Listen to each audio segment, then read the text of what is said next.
Building real lasting confidence takes time. However, here are 5 things you can do today that will help you radiate confidence even when you're under pressure. Under pressure. Alright, now that my singing has scared off most people, if you're still here, it means you're committed to building confidence. I commend you for that. And welcome. I am Michael, and over the years I have built my confidence from like nearly zero until the person you see before you today, who is radiating with confidence, even in tough situations. And some of these things over here are things you can do today that will help you with it. My goal with this video is to hand you over some of the lessons that took me the hard way to learn, so that you don't have to make all the numerous mistakes that I've made in my life.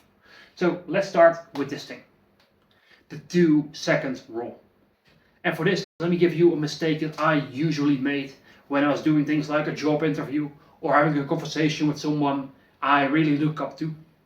And that is just yapping. Someone in a job interview would ask me a question, and I immediately felt the urge to fill any and all silences. Because I felt like if I was being quiet, even for just one moment, that they would look at me like I'm not good enough and whatever. And the insecurity set in. While in reality, when you can appear more calm, more collected, it actually helps you a lot. So the 2-second rule is simply this. When there is a question being asked of you, instead of just starting to talk, take 1 or 2 moments to get your thoughts together so that you can give a straightforward answer. It is okay to wait for 1 or 2 seconds, hence the name of the rule, to answer. Because otherwise you will start tripping over your words. You start to feel the urge that you need to keep talking and talking and talking, and then you eventually stumble. Whereas if you just took 2 seconds to collect your thoughts, number 1, you appear like you are really thinking through the question, which is true because you actually are thinking through it. And number 2, it prevents you from rambling.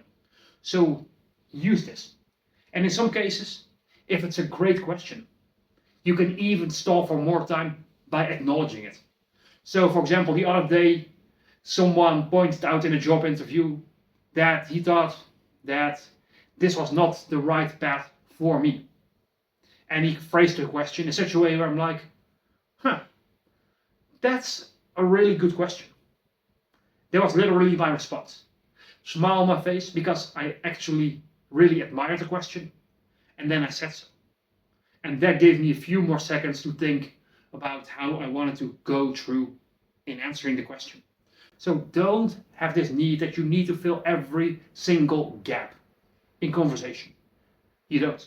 Sometimes, even at a date, it is just better to just sit in silence and let that awkward silence fill up, but by not showing the need for approval, the need for validation, by filling it up, by talking over and over and over again, you actually show confidence.